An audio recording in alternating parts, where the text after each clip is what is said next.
ስለ ሴቶች ባህሪ ማወቅ ያለብህ ወሳኝ ነገሮችን እንነጋገር። እነዚህም ባህሪያት ማወቅ ግራ ከመጋባት ያድናል። የመጀመሪያው ነገር የሴቶች ስሜት በየጊዜው ይለዋወጣል። ወንዶች በሎጂክ ወይም ደግሞ በአመክንዮ ስንመራ፣ ሴቶች ደግሞ በስሜት ነው የሚመሩት እና ምንም ሳታጠፋ ማለትም ምንም ሳታስከፋት ወይም ደግሞ ምንም ሳታወርድባት ከደቂቃዎች በፊት ስትስቅና ስትጫወት የነበረች ልጅ በድንገት ስታኮርፍ ወይም ደግሞ ስትናደር ልታገኛት ትችላለህ። ይህ ማለት አንተ አስከፍተሃታል ወይም ደግሞ አንተ አስደብረሃታል ማለት አይደለም። በቃ የሆርሞን ለውጥ ሊሆን ይችላል። ሴቶች ላይ የሆርሞን ለውጥ ብዙ ጊዜ ስለሚያጋጥም ማለት ነው። ይህን ልልህ የፈለግኩት ለምንድን ነው?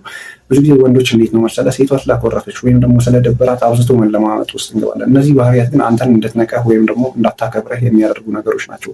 እሷ በተቆጣች ወይም ደግሞ እሷ ባበደች ቁጥር አብረህ ማበድ አይጠበቅብህም። ይሄ የስሜቷ አንድ አካል እንደሆነ በማወቅ ችላ ልትለው ይገባል። ሁለተኛው ሴቶች የሚፈልጉትን ሳይሆን የሚሰማቸውን የሚናገሩት። እንደ ወንዶች በቀጥታ የምትረዳቸው ከሆነ በጣም አስቸጋሪ ነው። ለምሳሌ ወንድ ልጅ ደክሞኛል ካለ በቃ ደክሞታል ማረፍ ነው የሚፈልገው። ሴት ጋር ግን በዚህ ሎጂክ አይሰራም። ሴት ልጅ ደክሞኛል ስትል ምናልባት ትኩረትህን፣ እንክብካቤህን፣ ፍቅርህን አንዳንዴም ደግሞ እቅፍህን ፈልጋ ሊሆን ይችላል። ስለዚህ ሴትን እንደ ወንድ በቀጥተኛ መንገድ ልረዳት ብለህ ብዙ አትታገል። ሶስተኛ አንዲት ሴት ለአንድ ወንድ ያላት የፍቅር ስሜት እየጨመረ ሲመጣ ባህሪዋ እየተቀየረ እንዲሁም ደግሞ ፈተናዎችን ማብዛት ትጀምራለች። ሳታውቀውም ሊሆን ይችላል። ብዙ ጊዜ በድንገት ማኩረፍ ወይም ደግሞ በድንገት መነጫነጭ እንዲሁም ደግሞ ምንም ሳይፈጠር በድንገት እንለያይም ልትል ይችላለች። ያ ማለት ግን ከልቧ ነው ማለት አይደለም። አንዳንዴ ፈተናዎችን የምታበዛው ኮሚትመንትንም ቼክ ለማድረግ ይሆናል። ማለትም በአስቸጋሪ ባህሪዎቿ ውስጥ እሷን ችለህ ትኖራለህ ወይስ እንለያይ ትላታለህ? የመሳሰሉ ነገሮችን ቼክ ልታደርገህ በድንገት ባህሪዋ ሊቀየር ይችላል። አስብበት። አራተኛው ነገር የሴቶች ፍቅር ሁኔታዎችን ያማከለ እንደሆነ መርሳት የለብህም። ወንድ ልጅ ሲያፈቅር በቃ ፈቀረ ነው። መልኳም ባህሪዋን ወይ ደግሞ የሆነ ነገሯን ከወደደ ወደደ ነው። ሴት ልጅ ጋር በዚህ መንገድ ብቻ አይሰራም።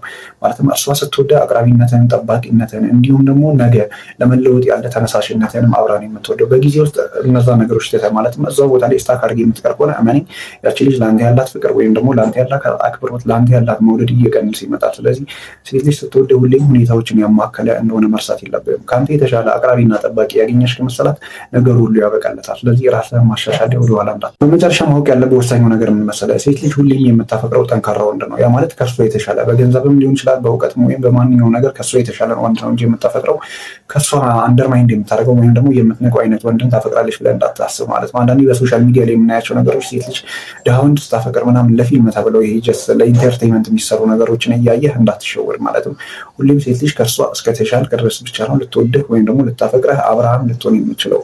ካለበዛ ግን ዜሮ ቻንስ ነው ማለት ምንም አይነት እድልም የለም። አይደለም እሷን ለመጥበስ እሷን የራስ ለማድረግ ይቀርና አብሮ ለማውራት እንኳን ብዙም ፈቃደኛ ላትሆን ትችላለች። ሁሌም አስብበት።